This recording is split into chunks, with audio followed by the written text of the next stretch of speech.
Hello and welcome back to another one of my FPL videos. I am the FPL Train, and in this video I'm going to reveal my team selection ahead of Game Week 14 in a week where I finally get 2 free transfers ahead of a game week. Honestly, it's been so long because I've been making so many terrible decisions in the last few weeks, bringing in the likes of Mitchell, Slobozlaya, Simakash. I mean, yes, I know he got a load of points the other week, but he was on my bench that week, so I've had a nightmare the last few weeks.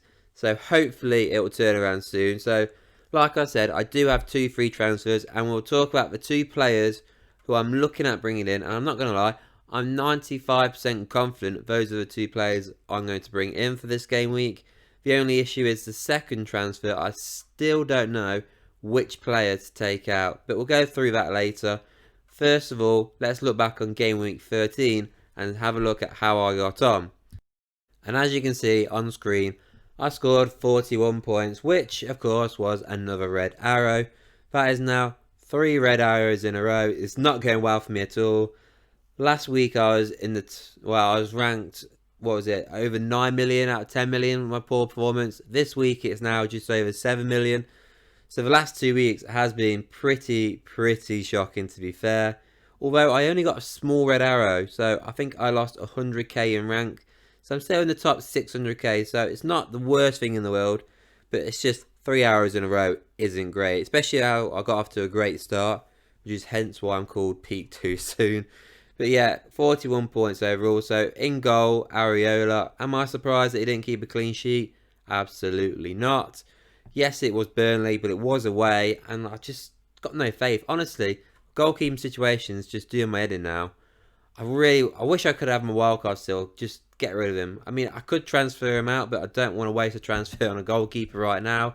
So I'm just going to have to take the punches. But I guess the saving grace is my second goalkeeper was playing that bad. He got dropped. So I've only got one goalkeeper left. So I'll always get that decision right for now. So 3 points overall. I mean, it was unfortunate. It was a penalty, so it wasn't his fault. So I guess I could take that into consideration. He did get a save point as well, so I'll just have to take those 3 points. With the defenders then, I mean, the saving grace in this one was I decided, like I said last week, to start Simakash if I found out he was starting against Man City, and drop Matty Cash, who also had a tough fixture against Spurs. Thankfully, it was the right decision, although I was worried when I found out Matty Cash was playing right wing for Aston Villa. Thankfully, he had a terrible game. Probably could have got sent off, got a yellow card anyway, then got hooked off at half time, came away with nothing. So at least that decision got me 2 points. I weren't expecting too much from Simakash. It was more hope than anything that he might get an assist. Weren't the case, and I'll just have to take those 2 points.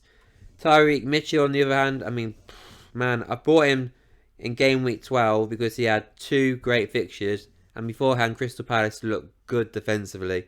Concedes 3 against Everton, nightmare, and then this week they've just conceded 2 to Luton. Honestly, that that transfer I've done has just been an absolute bloody nightmare. I regret this one so much. So only 1 point from him. Kieran Trippier also got the 1 point, 4-1 against Chelsea, and I'm not going to lie, I was surprised that he only got 1 point. He had a great game. He could have had a few assists. The fact that they got 4 goals and he got no assists is pretty surprising, but he did have a great game against Chelsea, so I'm not too fussed that he got 1 point. The fact is he played well. The only disappointing thing was he got the yellow card, which now puts him on 4 yellows, which means he's 1 away from a ban, which is frustrating. And the final defender on the bench is Charlie Taylor, who, I mean, looked like he was on course for a clean sheet, which was going to bug me, but thankfully West Ham scored a goal at the end to stop that from happening, and he only came away with 1 point in the end. With my midfield though, I mean, weren't so lucky. Douglas Luiz decides to get an assist against Spurs, and then they gave him 2 bonus points, so I've missed out on 7 points. I think I've lost out on 20 plus points of Douglas Luiz alone because he's been on my bench this season, so it's been a bit of a nightmare really. The 1 week I decided to bench him because he had a tough game. He actually decides to outperform my captain. So obviously, we may as well go into that. It's an insane game. Son, I put down as captain, changed it last minute when I said I wasn't going to do that last week, and I did anyway. And he comes away with a blank. And I'm not going to lie, I should be frustrated because I mean, I'm disappointed, but I'm frustrated at the same time, should I say. The guy should have had, I mean, he scored, sort of say, 3 times in the game. Just none of them bloody counted. It's just really frustrating. Again, another blank from my captain. Only 4 points. If only they should have. I mean, give him 1 goal, man. It was frustrating to watch. Put it that way. So yeah, only 4 points from Son in the end. Sloboslai next to him. Another guy blanked. I mean, this guy's just been a tragic failure. Should I be surprised? I mean, his XG isn't the best either. I literally just brought him in because Liverpool have a good run coming up. I mean, they're during a good run, should I say, as well, because they had a couple of nice fixtures before Man City. It's just not working out at all for me with him. I'm not surprised. I mean, like I said, the only reason why I put him in is because it looked like Diaz could have been out for a while with what was going on with his situation. But he's back now. But even then, Luis Diaz, he's not getting the minutes, so I don't think it would really matter. But yeah, this guy's turned out to be tragic, and I can't really get rid of him because there's too many other players I need to get rid of first. Like the next option I'm talking about here, Bruno Fernandes. I've never been so frustrated watching that Everton game in all my life. Jesus. I've kept him since game week 1. I can't believe I've had Bruno this long. I've lost 0.2 million of value. The reason why I kept him for so long is they had a good run of fixtures, United, and they've done well. They have done well. Particularly the last 3 fixtures look really good for United. Now, he got the goal against Fulham, buzzing. He then blanked in game week 12, which was was very frustrating because it was Luton at home. We then now come to the final game, Everton away. United get a penalty. I'm watching the game. I'm thinking, buzzing, get in there. Bruno to take the penalty. I'm watching Rashford take the penalty, and I'm thinking, what is going on? He's only gone and done like a Saka, and he's given the ball to somebody else to take. I don't care if Rashford's having a terrible time. What if Rashford missed that then? Oh man, I was so frustrated. So frustrated. He comes away with an assist when he should have come away with a goal and an assist. And because of that, he would have got 3 bonus points as well. I've missed out on a haul of points because he decided to give his mate a goal. Oh man, that's so frustrating. I'm triggered now by Fernandes, and he's for sure coming out of my team. 6 points when it could have been 15. Could have had a green arrow with that. I mean, I didn't actually check the safety score, but man, I'm frustrated. 6 points when it should have been a lot more. And then my final midfielder, Saka. I mean, he was really quiet in that Brentford game. Managed to come away with an assist though and 2 bonus points, so I'll definitely take that. But like I said, he was quite quiet in that game. Hopefully he does a lot better in game week 14. But I'll definitely take the 8 points. He still scored the most points in my midfield altogether, so I'll definitely take that. And then my strikers, Erling Haaland scored, so I changed, like I said before, last minute to Son when it could have been Haaland. So I lost out on 7 points there, so I've lost out 7 points on Haaland, 7 points on Douglas Luiz, should I say. And let's just say 7 points to make it easier to work out on Bruno Fernandes. So I've lost out on 21 points this game week. Unbelievable. Absolutely shocking this is. That's how frustrated I am because of this game week. So he did get the goal against Liverpool. That's all I can say really. Not really a lot happened for him. I mean, he had a couple of chances in that game, but yeah, 7 points for him. And then Ollie Watkins, 5 points from him. He did get a goal. Got a yellow card though, that's why he didn't get, obviously, 6 points and some bonus points as well. Well, technically he did get, no he didn't, sorry. He didn't get a bonus point. I've read that wrong. So he couldn't, I mean he would have had a bonus point if he didn't get the yellow card. But 5 points from him, so there's more points than I would have missed out on because of that decision of getting the yellow card. And then the final striker, I mean, come on. Dominic Solanke scores 2 goals against Newcastle while he's on my bench. I've brought him in. The reason why I've kept him is because he had this fixture against Sheffield United and I felt like he could score in that game for sure. Obviously, Bournemouth, they win 3-0 and you're thinking, get in there. I mean, obviously, I was watching the goals as they was coming in and I was thinking, yep, Solanke goal or an assist. He got nothing. I couldn't believe it. Was it Tavernier, whatever his name is? Got 2 goals. I mean, that's the first of his career ever, and Solanke got me nothing. I mean, he had chances, Solanke, to be fair to him, but I mean, how do you look, is it? Two goal, two goals against Newcastle, and then he blanks to Sheffield United. Oh, unbelievable that is. So overall, it was such a frustrating week.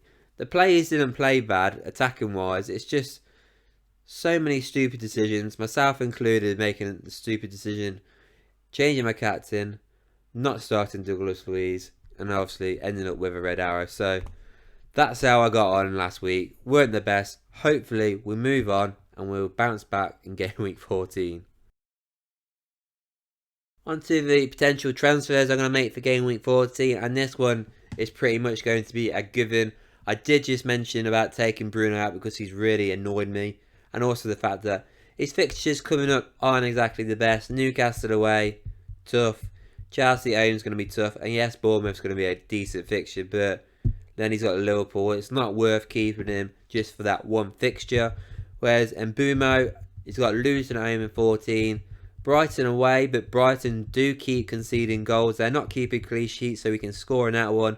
And Sheffield United in game week 16 is going to be a nice fixture. Aston Villa will be tough in 17, but then after that, I do know that Brentford have got a pretty decent run after as well. So that is another reason to keep Mbeumo, well, to buy Mbeumo ahead of Bruno Fernandes, because he's got such a better run.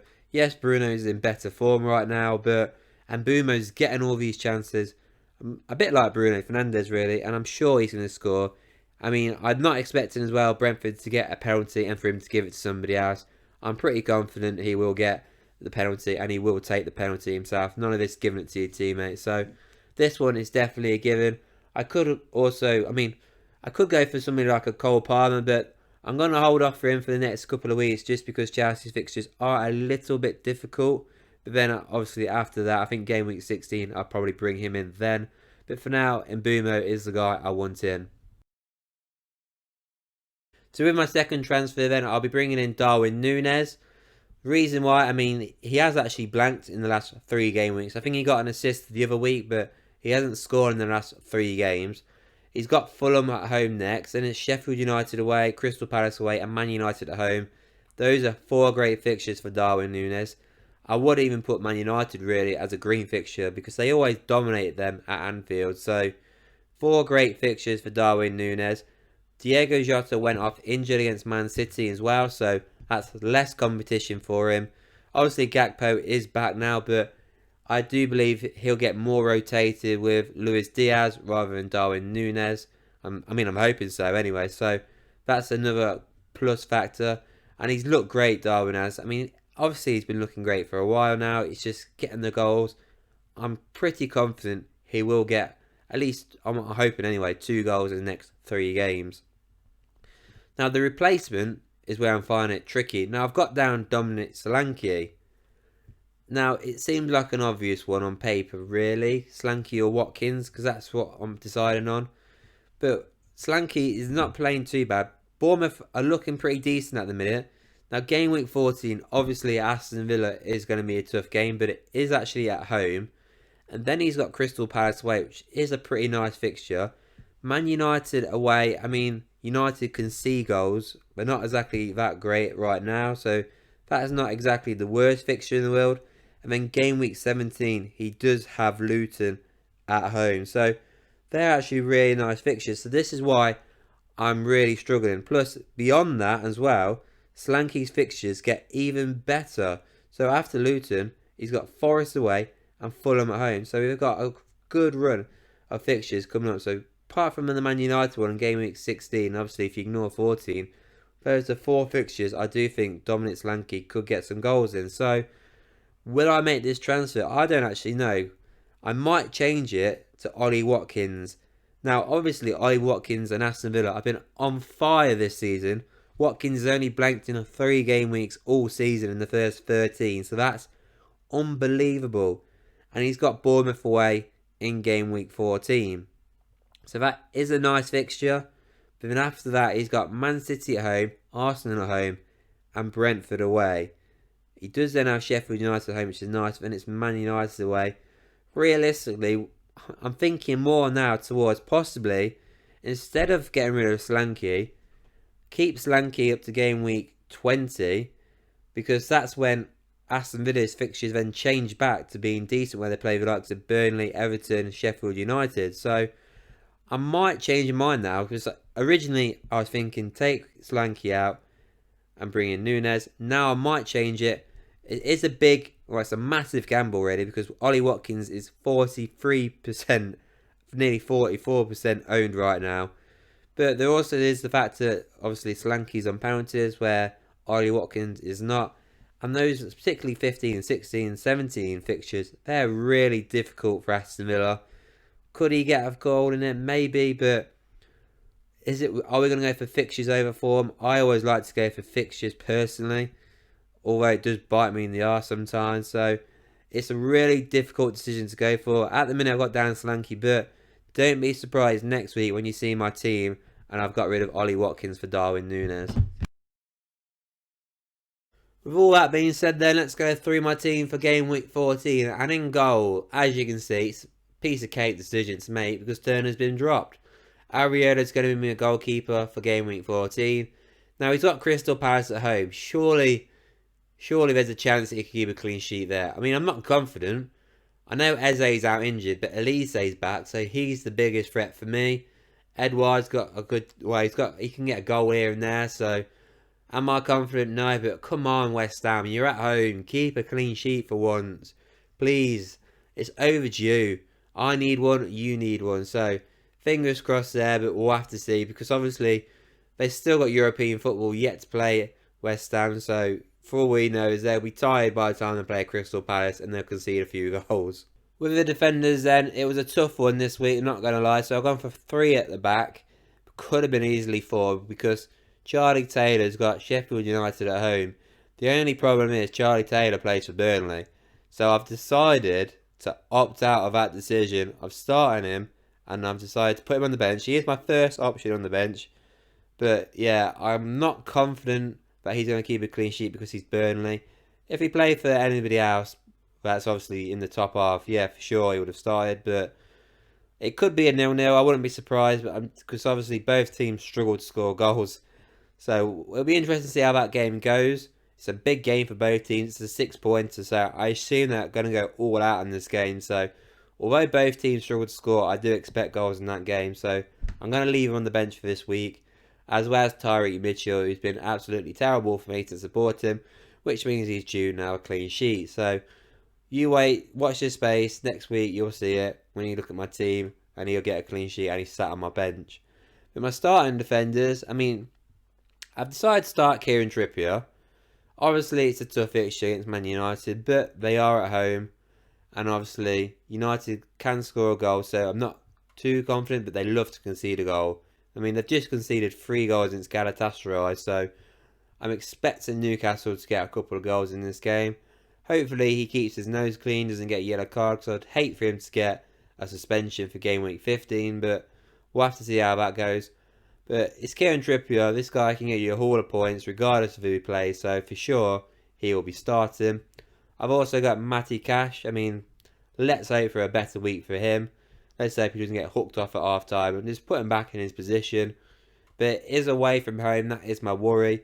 I do expect Solanke to probably, or Bournemouth strikers to possibly get a goal. So I'm not as confident, but yeah, you never know. It could be a 0-0 game, that one. So hopefully it is. So then I get the clean sheet points. But that's obviously providing he starts, because it is a bit embarrassing getting hooked off at half time.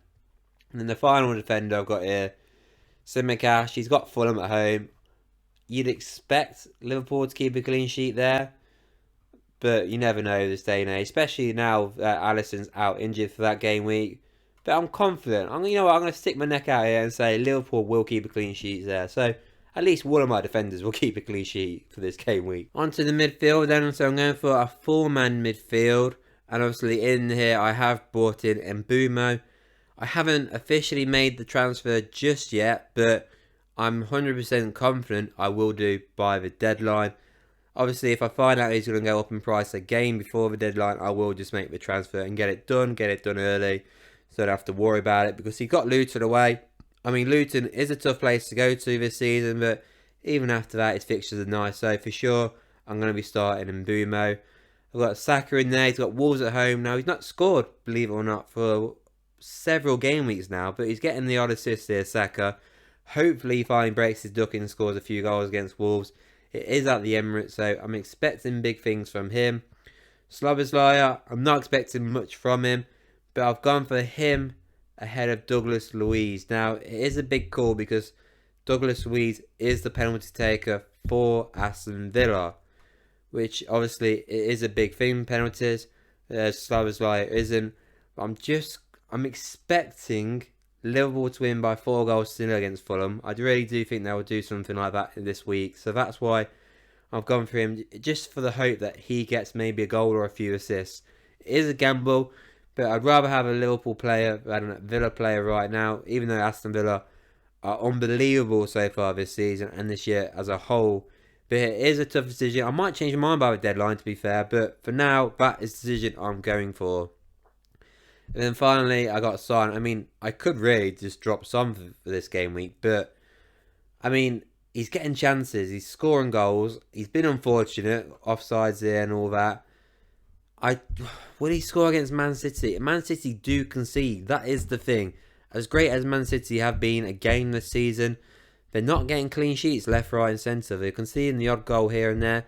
And if anybody's going to score for Spurs, the player you want to look for is Heung-min Son of Spurs. So hopefully he gets a goal in this game. It's a tough game, it's the hardest game on the calendar for him. He won't be my captain, that's for sure, this week. But yeah, I'm optimistic with him. But yeah, I won't be surprised if he did blank. But hopefully he gets a few goals this game week. Finally then, with my strikers, as you can see, Darwin Núñez is in here. Now, if I was to take Dominic Solanke out for Darwin Núñez, that leaves me with 0.7 million in the bank, which is nice. Will I go through this one? I still don't know, obviously. Will it be Darwin Núñez in for Solanke, or will it be in for Ollie Watkins? Now, Watkins does have Bournemouth away. Now, I can't decide if that's going to be a good fixture for Ollie Watkins. I mean, he could well have scored 2 goals in it. But if I was to take Ollie Watkins out for Darwin Núñez instead and keep Solanke, I will have 2.5 million left in the bank to play with, which is nice, to be fair. Still wouldn't be able to get me from Son to Salah, which is frustrating just because of the pure difference. I'd literally have to downgrade one of my other midfielders, which I could easily do with Szoboszlai, but that would mean then I have 2 cheap midfielders, which I don't particularly want right now. But for now, I've got, obviously, Núñez up front with Watkins and Erling Haaland, who will be my captain. Spurs have a lot of injuries. They were a shambles against Chelsea, the last big team they played against, so I'm expecting something similar, if I'm being honest, particularly if the manager continues to play such a high line. We'll have to see, but for sure, Haaland's going to be my captain. The big decision, of course, is going to be, will it be Watkins or will it be Solanke in my team? Now, I'm not going to lie, if I do keep Solanke ahead of Ollie Watkins, then I will change my formation. It'll be a 3-5-2. I will then bring in Douglas Luiz because it's a gamble, I know, because obviously Solanke could score against Villa, but I don't know why, but I don't want to gamble completely against Aston Villa to the point where I have no attacker. So it's a tough decision. It's going to be massive. It's going to really, this could be a make or break for me season, because for my whole season, should I say, just because of how highly Ollie Watkins is owned. If I miss out on all these points that Watkins could potentially get, I mean, the guy's nearly 44% owned. It's nearly half of the game people are playing own him. So it's going to be a massive week to go against everybody. We'll have to see. You'll have to see next week what I decide. But this is what it is at the minute. But I'm leaning towards dropping or getting rid of Watkins and bringing in Núñez that way. But anyways, that is it for this video. That is my team setup currently. Obviously, still so many changes could happen by the deadline, like I've just mentioned, what I could do. Let me know what you think. Let me know what you think I should do. Let me know what you guys are doing. Don't forget to like this video and hit that subscribe button. And I'll see you all on the next one.